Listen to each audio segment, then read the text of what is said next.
Okay. How I became a movie theater murderer. Let me just start by saying that the theater is like my church. It's where I learned about good and bad, about love, about being a man. And I think there's a certain respect that one should have when going to see a movie. Like, I've never understood people who eat in the theater. If you're not going to give the screen your 100%, you might as well stay home and save yourself the $10. A good movie is worth every penny. But I was at 7 shitty movies in a row. My worst stretch yet. It all started July 23rd, the day some guy opened fire in a Louisiana movie theater playing Trainwreck. I couldn't relax after that. It felt like movie shootings had been happening more regularly, so I looked it up. Bad idea. Everyone knows about the Colorado Batman shooting of 2012, but there have been way more.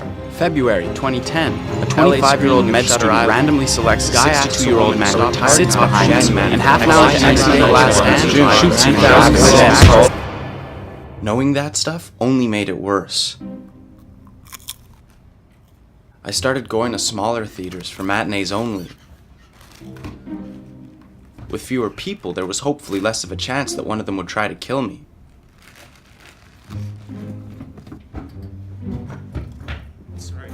The other thing that eased my anxiety was to be at the very back of the theater so I could keep an eye on everyone. The way I saw it, there were only 3 options to escape a murderer. 1, and probably the least dignified, the baby. Get on all fours and crawl to freedom. 2, ye old key toss. Distract the assailant by throwing something into the opposite corner of the room and make a run for it. And 3, the hero. The most dangerous one. To attack back. The last thing any killer expects you to do is retaliate. I wished for my sake that I'd be able to pull off a 3, but I felt resigned to a 1 or a 2.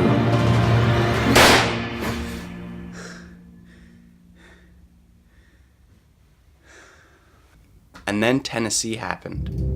Guy walks into a showing of Mad Max Fury Road and hacks a man in the shoulder with a hatchet before pepper spraying his 17-year-old daughter in the face. I knew if I was going to continue going to the movies, I'd have to feel safe, and a 1 or a 2 just wouldn't cut it. Option 3 required me to be in killer shape, which meant handstand push-ups, jump clap push-ups, pull-ups, kick-ups, sit-ups, throw-ups, and any other up you could name. My motivation was knowing that I was doing all this for others. The patrons in the theater who needed me. I was their defender, their guardian.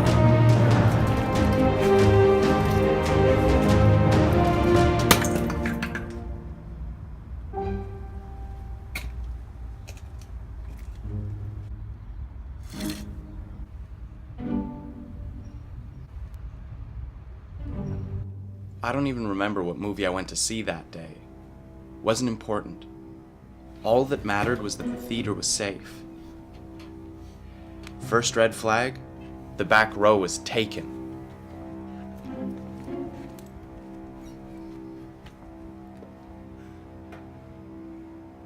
Only one other person in the theater, a girl. You could tell she was a kind soul. Just the type of person that needed my protection. The guy in back was a problem though.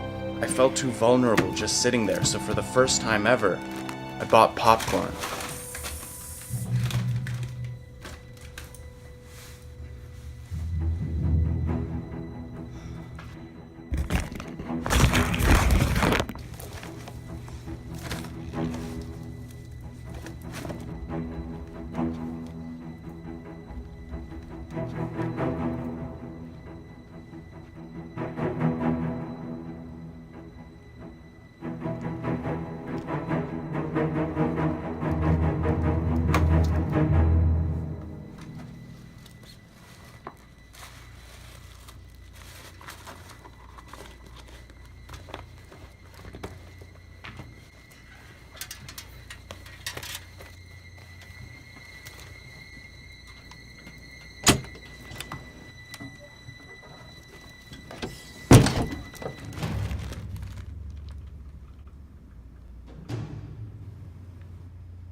Mr. Brown, care to finish?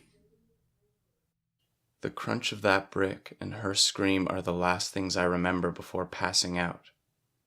Were you aware that the victim was the boyfriend of the girl in the theater? Not at the time, Judge. No.